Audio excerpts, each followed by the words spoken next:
எங்க அப்பாவுக்கு உடம்பு ரொம்ப மோசமா இருக்குங்க, ஹாஸ்பிட்டல்ல சேர்க்கணும். சரிங்க, அதே என்கிட்ட கேட்குற. இல்ல, ஹாஸ்பிட்டல்ல சேர்க்க பணம் வேணுங்க. பணத்தை என்ன நான் பிரிண்ட் அடிச்சிட்டு இருக்கேன், இங்க எல்லாத்துக்கும் எடுத்து கொடுத்துட்டு இருக்கேன். என்கிட்ட பணம்லாம் இல்லை, போய் வேலையை பாரு.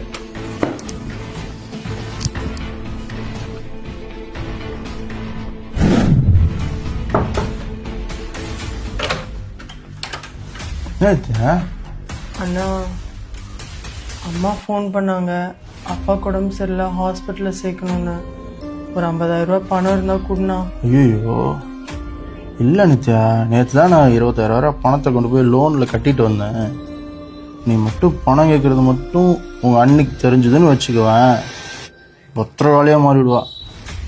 ஃபஸ்ட்டு இங்கிருந்து போ, ஃபஸ்ட்டு கிளம்பு. நீ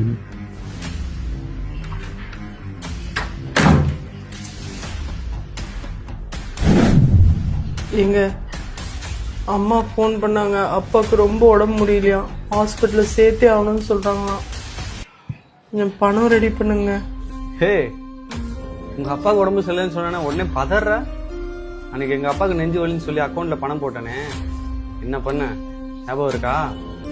அம்மா, அக்கௌண்ட்ல ஒரு 50,000 ரூபாய் பணம் போடுறேன், அப்பாவை ஹாஸ்பிட்டல் சேர்த்து நல்லா பார்த்துக்கோங்க. சரியா போச்சு. இருக்கிறதெல்லாம் கொடுத்துட்டு இந்த மனுஷன் என்னதான் பண்ணுவானு தெரியல. அப்பாவுக்கு உடம்பு சரியில்லைம்மா. இருக்கட்டுமே, ஏன் உங்க வீட்டுல நீங்க மட்டும் தான் பிள்ளையா? ஏன் உங்க அண்ணன் இல்ல? அவர்லாம் எதுவும் பார்க்க மாட்டேன்றாரு, நீங்க மட்டும் அள்ளி அள்ளி கொடுத்துட்டு இருக்கீங்க. நம்மளுக்கும் குடும்பம் இருக்குங்க, அதெல்லாம் ஒன்றும் நீங்க கொடுக்க தேவையில்ல, போய் வேலையை பாருங்க.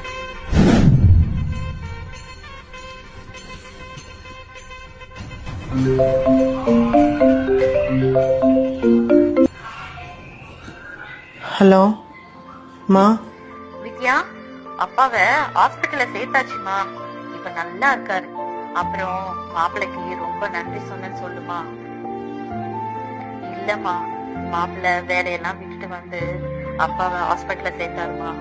அதுவும் இல்லாம 20,000 ரூபாய் பணமும் கொடுத்தாருமா. சரிம்மா, ரொம்ப தேங்க்ஸுங்க. எங்க வீட்டுல இதை கத்து கொடுக்கல, யார் கஷ்டப்பட்டாலும் பார்த்துட்டு கண்டுக்காம போற மாதிரி. நான் எப்படி எங்க அம்மா அப்பாவை நினைக்கிறேனோ அதே மாதிரி தான் உங்க அம்மா அப்பாவை நினைக்கிறேன். நீயும் உங்க அம்மா அப்பாவை நினைக்கிற மாதிரியே என் குடும்பத்தையும் நினைச்சினா எனக்கு அதுவே சந்தோஷம் தான்.